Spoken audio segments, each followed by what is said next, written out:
gorgeous individuals, it's Kavier, and today I'm going to be sharing with you all my top 10 favorite female characters. March is Women's History Month and March 8th is International Women's Day, so this week I wanted to make a video dedicated to all of the amazing women characters we see in books. I have been raised a feminist. I come from a long line of feminists. Feminism is something that is very, very near and dear to my heart, so it was fitting that I made a video like this for Women's History Month. Women's rights are so important to me and gender equality is something I consider extremely important. So I think that we could all take some time to highlight the amazing women we see in literature. And I actually did make a video similar to this last year, but I don't really think it was any good. So I recommend you watch this one instead because it is much better. And without further ado, let's just get into the amazing women characters we see in literature.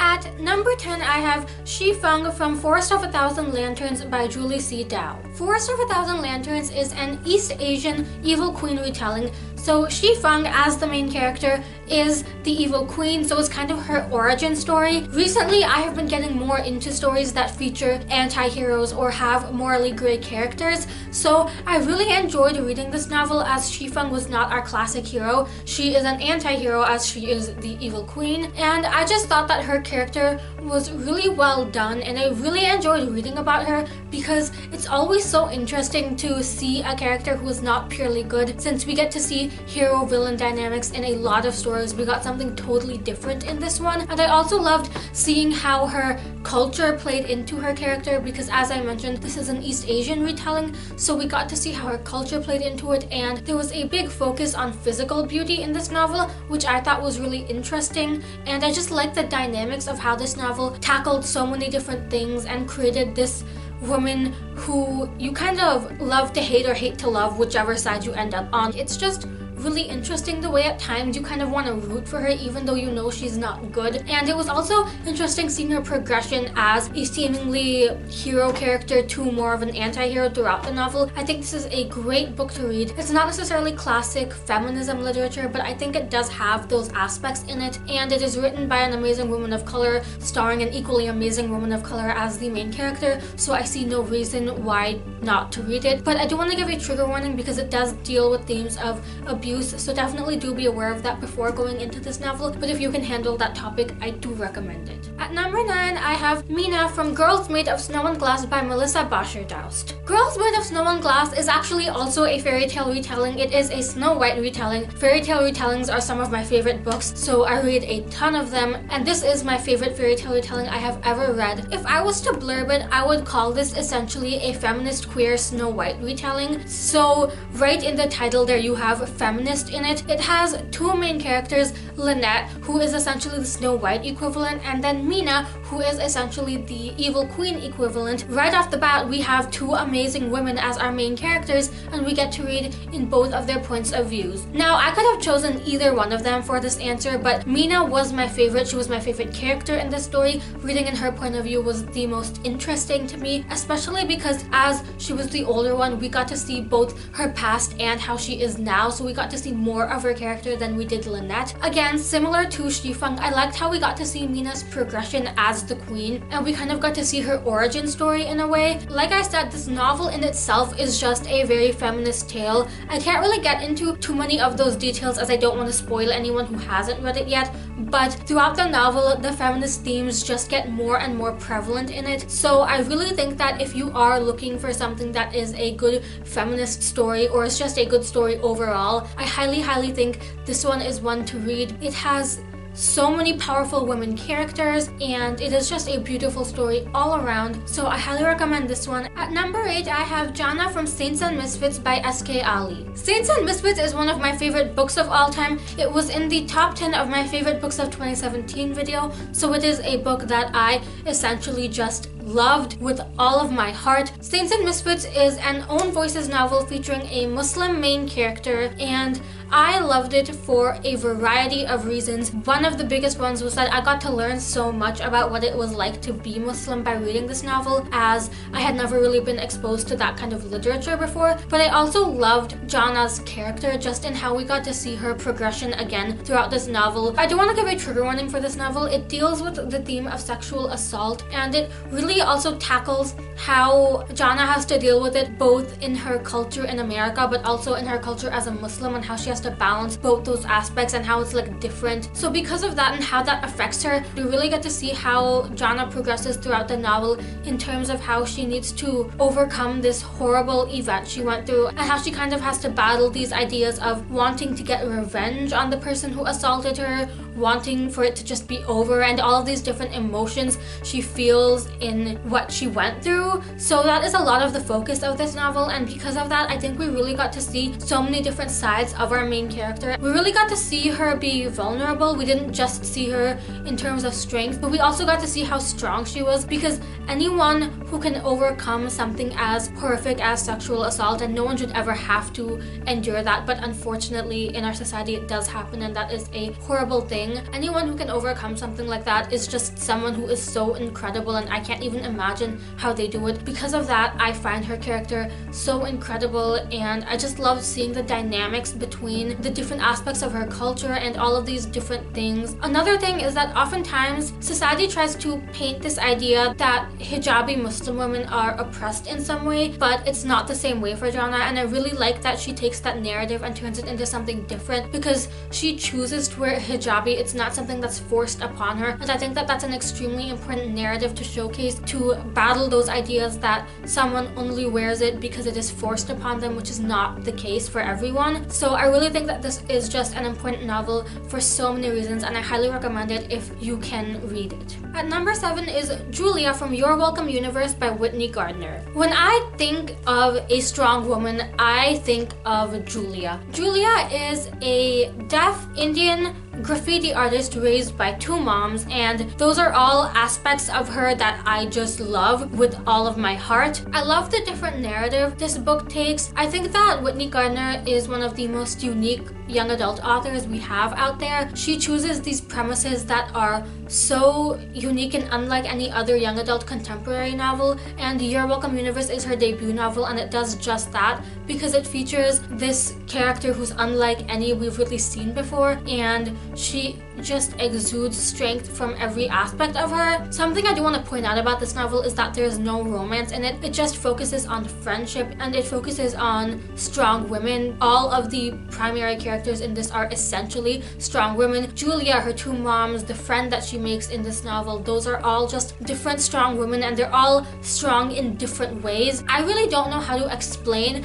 why Julia is strong. It's just something you see while reading her story. Coming from the identity she comes from is hard, and she does deal with crap for it. Also, her being a graffiti artist, that is just really damn cool. I think that that is just such an interesting thing to have a character do, because there are so many overused hobbies in young adult books, and this is unlike any we've seen before, and this isn't even just a hobby, it's what she does. Being an artist is who she is, and I just love seeing that. I love seeing her passion for that, and I think that's one of the things that contributes to her strength as a character, having this fire in her, having this passion. There are just so many elements of her that are so well done and well crafted. Her character was by far my favorite part of this novel, just because she was created so well. So if you're looking for a diverse young adult contemporary novel that features a strong woman of color as its main character, I highly recommend Your Welcome Universe. At number 6, I have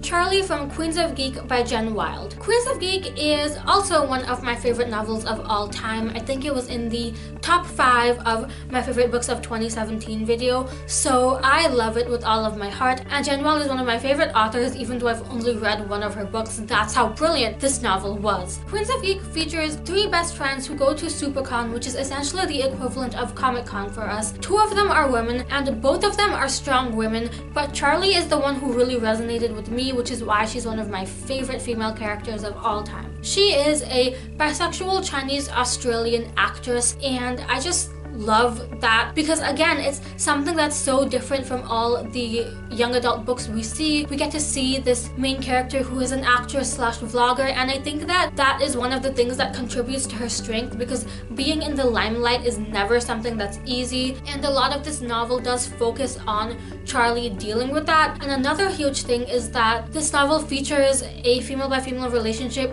between two strong women of color, which I just absolutely love. Both of these women are women in the entertainment industry, and whereas this novel doesn't necessarily focus on that, I think that, like I mentioned, being in the limelight is something that does require strength because it is not an easy thing to deal with. And furthermore, her bisexuality also plays into her strength because she deals with some flack for it, not too much, and I don't really want to get into that because I don't want to spoil anyone who hasn't read it yet. But there's a very specific scene where someone who was once a prominent part of her life makes disparaging comments about her sexuality, and you have to be really strong to endure things like that. So just in her identity alone and in what she does, Charlie has to be strong. But furthermore, she is just an incredible character all around. She is so real, she is so relatable. There were so many aspects of myself I could see in her, and that was something that meant a lot to me. I really highly do recommend this novel because it has so much more diversity in it, and it is the cutest read of all time, so I really think it's one you should pick up. At number 5, I have Star Carter from The Hate U Give by Angie Thomas. The Hate U Give is a novel that took the world by storm last year. It was on the New York Times bestseller list for over 50 weeks, I think, and it was also on my favorite books of 2017 list, and for good reason. It is an own voices novel about the Black Lives Matter movement, and it features a strong black teenage girl as its main character. At the beginning of this novel, we see Star watch her best friend get shot by a police officer and die. Essentially, the rest of the novel is her becoming a part of the Black Lives Matter movement and becoming a very prominent part of that. I had to include her on this. There was no way I could make a list about amazing female characters without including Star Carter because she is brilliant. As an author, Angie Thomas is one of the strongest women of color out there, and that was seen in Star's character. Like I mentioned, she has to become this prominent part of the Black Lives Matter movement because she wants justice for her best friend who died essentially because of his skin color. So we see her grow so much throughout this novel, and we see her have to exist in the limelight, but in a very different sense than my last answer. She exists in the limelight essentially as an activist. That takes so much courage to do because it is a frightening thing to do, especially as a teenage girl. Like, she is so young and she is making an impact on so many people. So, like I said, I just can't make a list about amazing female characters and not include someone as powerful and brilliant as Star. If you haven't read The Hate U Give yet, you have to. It is one of the most important novels that has ever been released. I so want it to go down as a classic because it deserves that. So I just think that no matter what, you should read this novel. Just an amazing bonus effect is that it stars an amazing, brilliant, wonderful woman of color as the main character. At number 4, I have Leah from Simon vs. the Homo Sapiens Agenda by Becky Albertalli. So answers 4, 3, and 1 are of characters that I really related to and that are very personal to me, and Leah is the first character I am sharing who is actually not the main character of the novel, but she is going to be the main character in the sequel that is coming out later in April, Leah on the Offbeat. But she is not the main character of Simon. She is Simon's best friend, and I love her character so much. She is one of my favorite literary characters of all time. She means so much to me. For a lot of people, Simon was a very relatable character as one of the first gay teens in a young adult contemporary book, or just as an awkward high schooler. But Leah is the character who I really connected with in this book. She is a fat bisexual drummer, and whereas her bisexuality is not prevalent in this, it will be prevalent in Leah on the Offbeat. Just those two aspects are ones that can relate to me. I am not fat right now, but I grew up fat, so there were parts of her story in being fat that I could relate to and that had relation to how I felt growing up, and obviously as a biromantic person I can relate to her bisexuality, and I'm really excited to see how Becky explores that aspect of her identity in the sequel. But furthermore, just the different characteristics of her character were very relatable to me. She is sassy and she is snarky and she is sarcastic, and those are all aspects that really resonate with me because I am all those things as well. So her character is one that is very personal to me, and I think that she is a brilliant female character. She is my favorite Becky Albertalli character, and that is a hard decision to make because Becky has created some amazing characters. So the fact that Leah has taken first place amongst all of them really shows how amazing and incredible of a character she is. So I highly recommend you read this novel and the sequel that is coming out in April, because I just know that we are going to get to learn so much more about this brilliant character. At number 3, I have Dimple Shah from When Dimple Met Rishi by Sandhya Menon. As I mentioned, numbers 4, 3, and 1 are of characters that are very personal to me, and I have talked so much on my channel about why When Dimple Met Rishi means so much to me, so I'm not going to focus this on that. I'm instead going to focus it on the character of Dimple. Dimple herself is an Indian American girl. I too am Indian American, so that in itself was very relatable to me, but there were also so many different aspects of her that I loved. Some people decided to get very upset about the fact that Dimple threw iced coffee at Rishi when they first met, though I don't know what anyone else would do if some random dude you didn't know came up to you and called you his wife. It is obvious that a lot of that stems from the fact that Dimple is a woman of color. The same treatment did not happen when Hermione punched Draco Malfoy in Harry Potter, so if you call one of them abusive, you have to call the other. And Dimple is not abusive, she is strong, and because she is a woman of color, she gets crap for that, and it's really just because of her race. So her strength as a woman is tied into her skin color, because throughout the novel she combats sexist ideals in Indian culture, and whereas I am proud to be Indian, I love being Indian, I would be lying if I said there weren't sexist ideals in it. I think that from what I have seen, there are sexist ideals in pretty much all culture, as this one is an own voices novel featuring Indian American main characters. Sandhya does an amazing job of writing this main character who combats those sexist ideals, and she calls that crap out. But that doesn't mean she doesn't like being Indian. She does. She just can criticize the aspects of her culture that aren't necessarily good. I think that that contributes to her strength. But another huge thing about her is that she is a STEM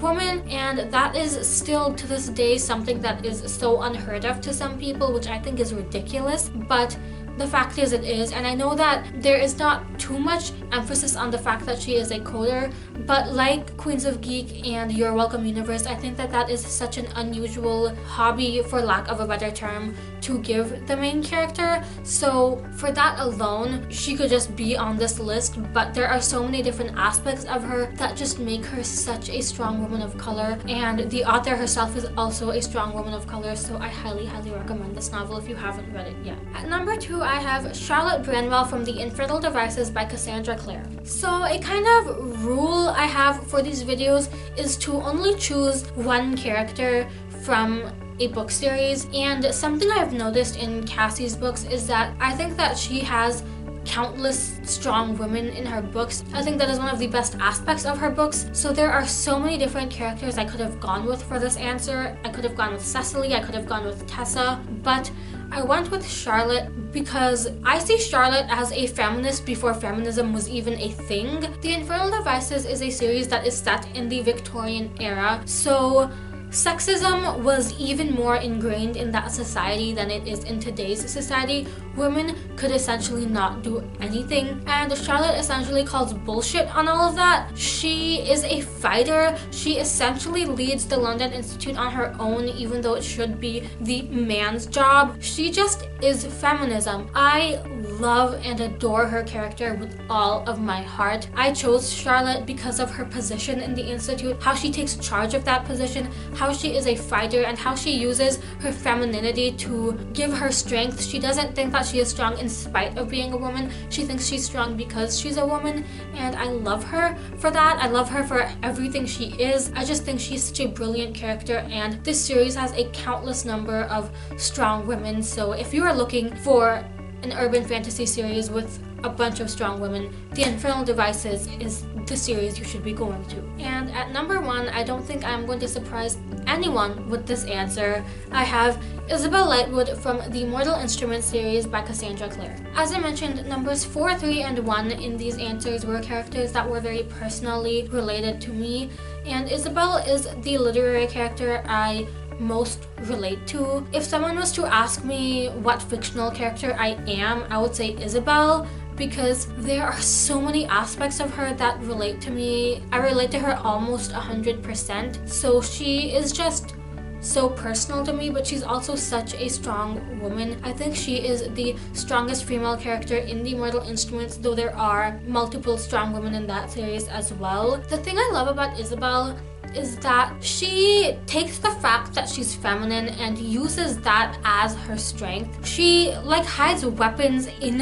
her jewelry and stuff. She is badass, and she is badass because she's a woman. She will fight you in her high-heeled boots. She loves wearing makeup, she loves doing all that, and she is still one of the most badass literary characters of all time. She uses her femininity as her strength, and that is what I love about her character. The reason I held up City of Glass for this answer is because I think that City of Glass is when we really get to discover more about Isabel. We get to see more of who she really is. I feel like it's the first book in the series where we really get to see more than just the surface level of Isabel. We get to see the person underneath. We get to see the caring older sister. We get to see the vulnerable side of her. We get to see these different aspects of her that we really didn't get to see in the first 2 books. So that's why I chose this one, and that's part of the reason it's my favorite book of the Mortal Instruments, because of the emphasis it has on Isabel's character, as Isabel is tied for my favorite Cassandra Clare character of all time. She's kind of the type of character who has these walls up around her, so we really get to discover so many layers to her. She's a very layered character. She's a very well-developed character. I don't even really think I need to explain why Isabel is my favorite literary character of all time, because let's be real, anyone who has ever read about her knows that she is the most badass woman in existence. So those were my top 10 female literary characters. I hope you guys enjoyed this video. I had a lot of fun making it. Yeah, so thank you all so much for watching. I hope you enjoyed this video. If you did, please give it a like and subscribe, because that stuff makes me happy. And go ahead and comment down below and tell me some of your favorite female literary characters, because I would love to hear that from your end. And as usual, all of my social media and my goodies will be in the description below if you'd like to follow me anywhere else. Thank you all so much for watching. I hope you are having a lovely day or night wherever you are. Please remember, you're beautiful and you deserve the world, and I will see you soon for a brand new video. Goodbye!